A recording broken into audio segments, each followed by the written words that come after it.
పంటల బీమా పథకాన్ని అమలు చేయడానికి ఈ సంవత్సరం నుండి ప్రధానమంత్రి ఫసల్ బీమా యోజన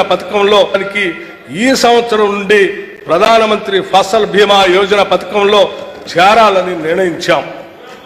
ఈ పథకం కింద రైతులు చెల్లించాల్సిన బీమా ప్రీమియం కూడా రాష్ట్ర ప్రభుత్వమే చెల్లిస్తుంది. వచ్చిందా బీమా ఎవరికన్నా? వీళ్ళు బయట అబద్ధాలే, అసెంబ్లీలో అబద్ధాలే, ఎలక్షన్ల ముంగట అబద్ధాలే, ఎలక్షన్లు అయిపోయి కుర్చీలో కూర్చున్నాక అబద్ధాలే, దేవుని మీద ఒట్టు పెట్టి కూడా అబద్ధాలే.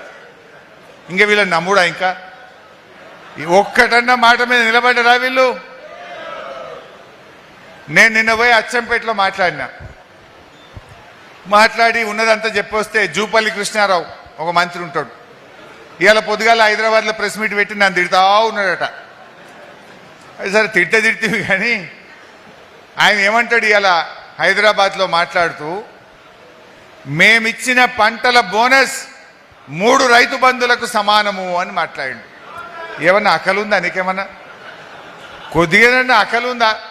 నకల్ మారనేకి వెళ్ళి అకల్ రేనా? ఏమంటాడు? మేమిచ్చిన బోనస్ 3 రైతు బంధులకు సమానమట. నువ్వు ఇచ్చిన బోనస్ ఎంత? ఓసారి 1500, ఓసారి 1200. 2 బోనస్లు అయితే ఎగ్గొట్టినావు. పోయిన యాసంగి బోనస్ 1200 కోట్లు ఎగ్గొట్టినావు, ఈ యాసంగి బోనస్ 1000 కోట్లు ఎగ్గొట్టినావు. అంత కొడితే నువ్వు బోనస్ మీద ఇచ్చింది 2500, 3000 కోట్లు.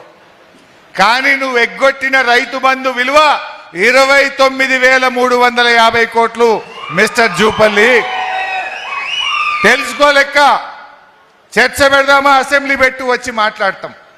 29,350 కోట్లు రైతు బంధుకు నువ్వు ఎగ్గొట్టినావు.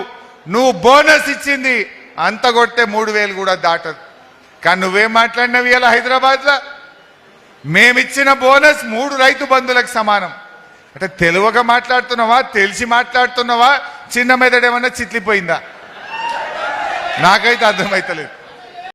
చూసి మాట్లాడు. ఏమనుకోవాలి ప్రజలు? కొద్దిగానే ఉండాలనా వద్దా? ఇలా అట్లనే పోలీసుల దౌర్జన్యం చాలా ఎక్కువైంది. ఎప్పుడన్నా మన కేసీఆర్ గారికి ఇట్లా చేసిండ్రా? మన ప్రభుత్వం ఉండగా కేసీఆర్ గారు మమ్మల్ని ఒకటే ఉరికిస్తుండే, మిషన్ భగీరథ నీళ్లు పోతున్నాయా లేవా చూడు, సీతారామ పనులు అవుతున్నాయా లేవా చూడండి, రైతు బంధు పడుతున్నదా లేదా చూడండి. పని పని పని తప్ప మనం ఎప్పుడు ప్రజల్ని ఇబ్బంది పెట్టాలి, ప్రతిపక్షాలను ఇబ్బంది పెట్టాలని మనం ఆలోచించాలి. కానీ ఈ ప్రభుత్వం వచ్చినాక చాలా కేసులు పెట్టి వేధిస్తూ ఉన్నారు. మన అశ్వరావుపేటలో కూడా మన మల్లాయిగూడెం మాజీ సర్పంచ్ రాజశేఖర్ భూమిలో 2 సార్లు తోటలు నరికినారని మా దృష్టికి వచ్చింది. ప్రభుత్వం చర్యలు తీసుకుంటలేదు. అట్లనే చండ్రుగొండ మండలం మరి మా పోడెం రవి వెంకటేష్లను కూడా బాగా వేధిస్తున్నారని చెప్పి కార్యకర్తలు చెప్తా ఉన్నారు. నేను రవికి చెప్తా ఉన్నా, అదేవిధంగా వెంకటేష్కు రాజశేఖర్కి కూడా మాటిస్తా ఉన్నా, రాసి పెట్టుకోండి, మిమ్మల్ని ఎవడెవడైతే ఇబ్బంది పెట్టిండో రేపు బీఆర్ఎస్ ప్రభుత్వం వచ్చినాక వాడిని ఇచ్చిపెట్టే ప్రశ్నే లేదు. వాళ్ళ సంగతి చెప్తాం. ఎవడన్నా పోలీస్ అధికారులు చట్టాన్ని అతిక్రమించి అధికార పార్టీ కాంగ్రెస్ నాయకులు చెప్పిండని మా కార్యకర్తల మీద అక్రమ కేసులు పెట్టినా, మా కార్యకర్తల్ని ఒక్క చెంప దెబ్బ కొట్టినా అంతకంతకు అనుభవిస్తారు, జాగ్రత్త అని చెప్పి కూడా హెచ్చరిస్తా ఉన్నా.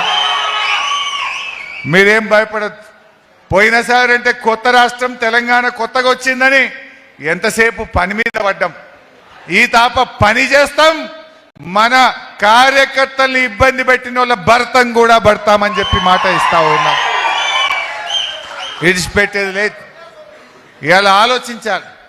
కార్యకర్తల్ని కూడా నేను కోరేది ఒక్కటే, మీకు అన్నీ తెలుసు, కానీ ప్రతి ఊర్లో చర్చ పెట్టాలి. మీ కోయగూడెంలో చర్చ పెట్టండి, దళిత బస్తీలో చర్చ పెట్టండి, రచ్చబండ దగ్గర చర్చ పెట్టండి, పెళ్లిళ్ళకు పోతానో బోనాలు తీసిన కాడనో ఎక్కడైనా సరే ప్రజలకు అర్థమయ్యేటట్టు చెప్పండి. ఆ రోజు కేసీఆర్ ఉంటే ఎంత మంచిగా జరిగింది, ఇవాళ ఏ రకంగా మన రాష్ట్రం, మన తెలంగాణ, మన పిల్లలు, మన అశ్వరావుపేట నష్టపోతుందో ప్రజలకు వివరించాలని చెప్పి కూడా నేను కోరుతా ఉన్నా. మనం అనుకోవడం కాదు కదా, అందరికీ చెప్పాలన్నా వద్దా మనం? కార్యకర్తలుగా మీరు అందరి దృష్టికి తీసుకుపోవాలి. గ్యారెంటీ వస్తుంది గవర్నమెంట్